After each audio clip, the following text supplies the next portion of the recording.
Café na mesa, hoje nós vamos decifrar a música do Éric Matias e Alessandro Vilas Boas, que é Equibalo.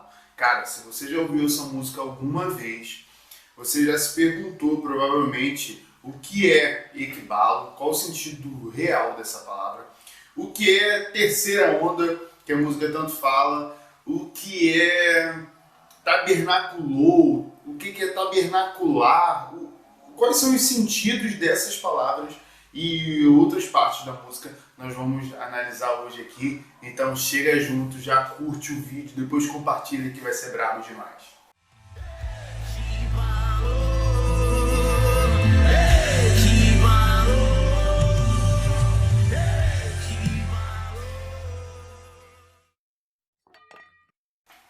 Antes da gente começar, cara, eu preciso dar um aviso. A ideia do Decifrando, a ideia aqui do Café na Mesa, não é a gente ficar criticando a música. Uma coisa que eu aprendi gravando os vídeos é que criticar é muito mais fácil do que criar. Então, assim, eu reconheço todo o trabalho de criação. Então, cara, a ideia não é criticar, a ideia é entender a música para a gente conseguir cantar, para a gente conseguir adorar, compreendendo tudo aquilo que nós estamos dizendo, compreendendo tudo aquilo que o Senhor quer ministrar em nós.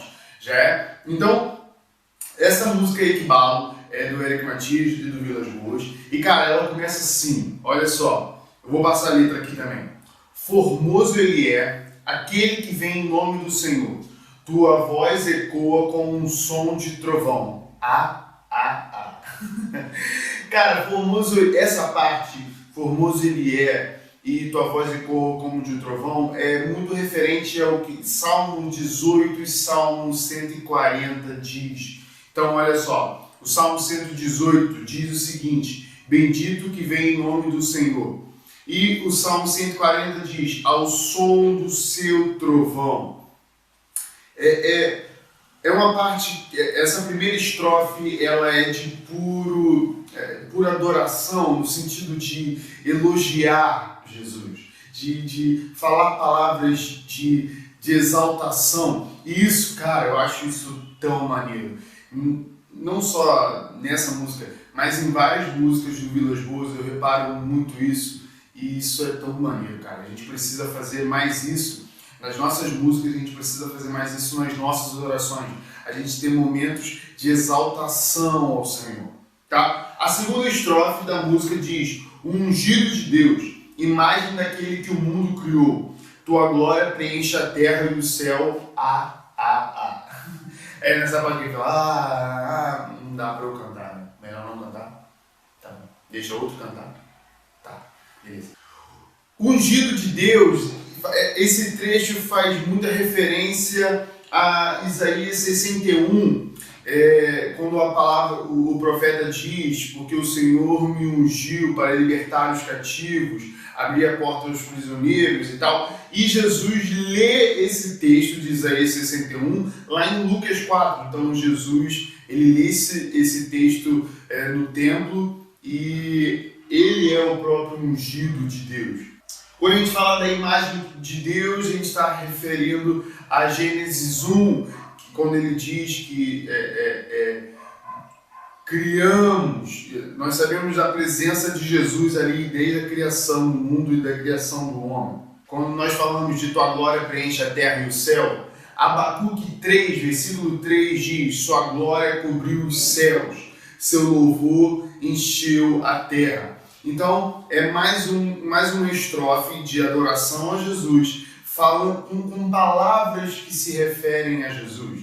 Ungido de Deus, imagem daquele que o mundo criou. Então, tem mais uma parte de exaltação e de elogios a Jesus. É como se fosse isso. Tá bom?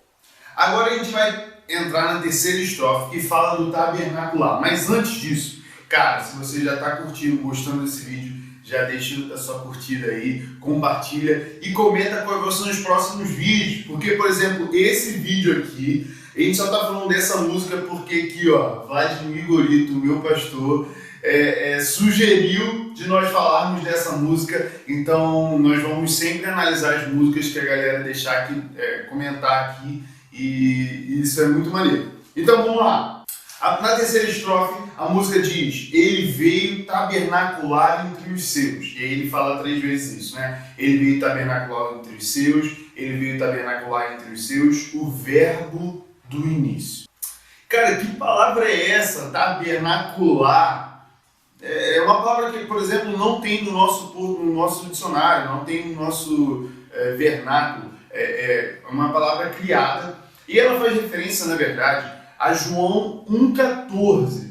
Olha só, vou botar até aqui, porque João 1,14 diz: e o verbo se fez carne e habitou entre nós. Habitou entre nós. Traduziram essa palavra que no original, no grego, é esquenosen, para habitou. Sendo que esquenosen faz referência, João, ele escreve fazendo uma referência às tendas, aos tabernáculos. E então, na verdade, muitos indicam que se fosse traduzir de forma fiel, seria ele tabernaculou entre nós. Ele montou uma tenda, ele montou um tabernáculo, que faz referência ao período em que o povo estava no deserto e se montavam as tendas em que o Senhor se manifestava ali. Isso significa que ele veio, montou uma morada por um tempo, mas era uma morada temporária, era uma morada em que ele não ia ficar aqui para sempre. Ele veio, habitou, mas já sabendo que iria partir. Isso fala do propósito de Jesus, que sabia desde o início que iria se sacrificar pelos seus. Por isso que ele veio e tabernaculou entre os seus. Ele veio e montou uma morada, mas já sabendo que aquilo não era uma casa normal, era uma tenda, era um tabernáculo. Tinha um propósito já da partida de Jesus. Beleza? Vamos para a quarta estrofe, que diz o seguinte: essa é a terceira onda, essa é a terceira onda, essa é a terceira onda. 3 vezes ele fala isso. Será que é porque é a terceira onda? E os trabalhadores já estão de pé. Beleza. O que é a terceira onda? O que é a terceira onda que nessa música fala tanto? Cara, na minha visão, eles quiseram falar dessa terceira onda se referindo ao avivamento. Primeiro porque isso é uma característica muito marcante nas músicas do Érico Mathias e principalmente do Alessandro Vilas-Boas. Eles falam muito sobre avivamento. E assim, existe pouca literatura sobre ondas de avivamento. Existe pouca doutrina falando exatamente de classificação de avivamentos em ondas, né? Como se fosse um sentido de algo que vai crescendo, toma tudo, depois vem uma outra onda, e como se fosse uma onda mesmo. Existe pouca doutrina falando sobre isso. Eu peguei um texto do Jim Steer e eu procurei alguém que tivesse autoridade no assunto, e Jim Steer é um missionário da Jocum. Ele é o fundador da Jocum aqui no Brasil, então assim, um cara mega autoridade nesse assunto, e ele fala sobre essas 3 ondas. Lembrando que, para muitos, isso eu acho bem sensato, que o avivamento ele é muito relacionado com conversão e envio de missionários. Tá? Nós vamos ver locais que tiveram uma grande manifestação na presença de Deus, beleza? Mas para ser classificado, para ser considerado um avivamento, costuma-se olhar muito o seguinte: houve conversão e houve envio missionário, porque faz parte do avivamento nós termos um impulso de envio para a obra missionária. E aí, olha só, nós temos alguns momentos na história que foram marcados por essas ondas de avivamento / ondas missionárias.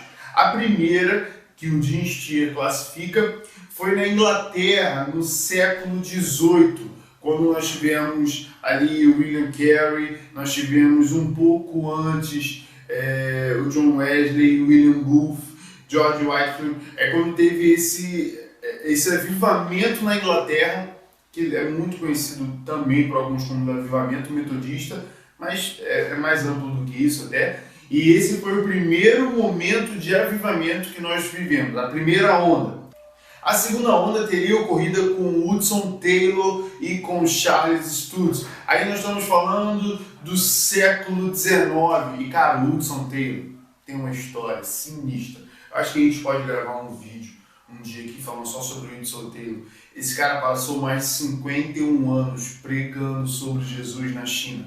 Ele é um dos responsáveis por ter evangelizado quase a Ásia em proporções enormes na sua época. Então, assim, foi foi uma onda mais pegando na parte oriental. E a terceira onda, que é o que a música diz, que nós estamos que essa é a terceira onda, seria uma onda de avivamento começada ali por volta da década de 70 e 80, com o Billy Graham, com as cruzadas, e nós temos um vídeo falando sobre isso, depois passa lá porque ficou muito maneiro, falando sobre o Billy Graham e as cruzadas evangelísticas, e essa seria a terceira onda, uma onda que veio tanto com conversão, com envio para a obra missionária e com a marca de manifestações de dons espirituais.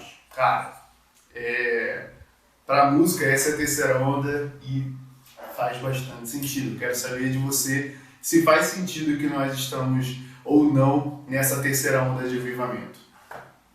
Vamos lá! A quinta estrofe é quando a música fala 3 vezes a mesma palavra, equibalo, equibalo, equibalo. Esse é o nome da música até. E o que significa realmente essa palavra? Vamos fazer o seguinte, vamos olhar as vezes em que essa palavra equibalo apareceu na Bíblia, tá? Essa palavra aqui é em grego. Tá? Vou mostrar primeiro o contexto e vai ficar melhor de entender o significado. Eu vou mostrar até aqui na tela também o texto em original. Equibalo aparece lá em Mateus 8:31.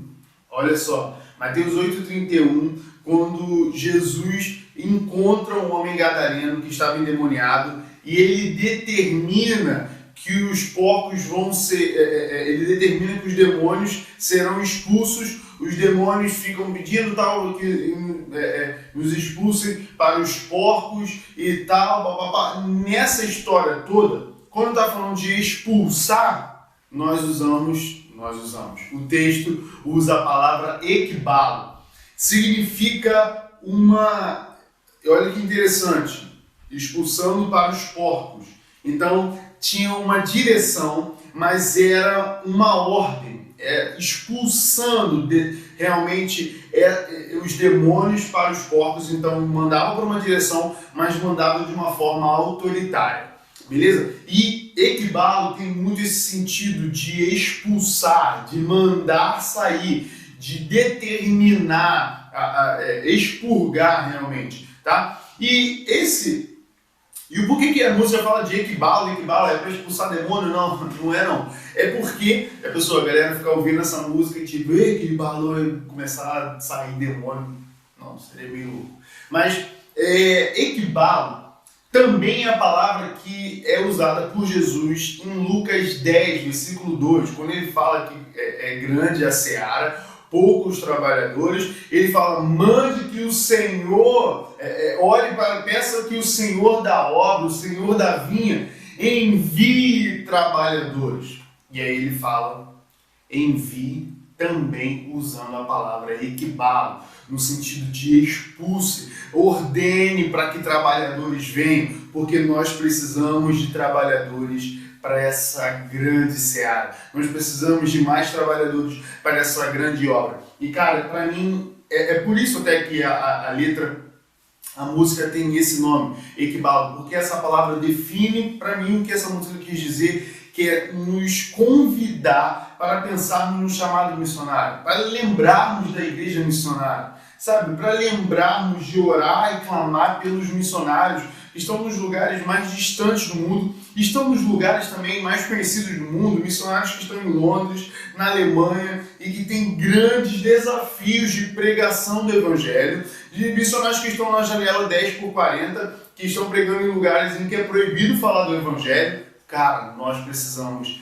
lembrar de orar pela igreja missionária, pela igreja perseguida, e nós precisamos pensar na nossa obra missionária, de nós sermos os trabalhadores. Eu acho que quando está falando do equibalo, de pedir ao Senhor para que mande mais trabalhadores, talvez seja o Senhor nos despertando. Tipo, cara, eu quero que você seja o trabalhador.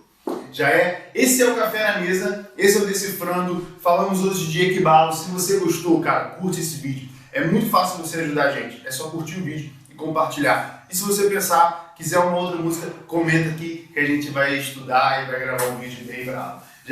Tamo junto. Café na Mesa tá aí, pai. É nóis.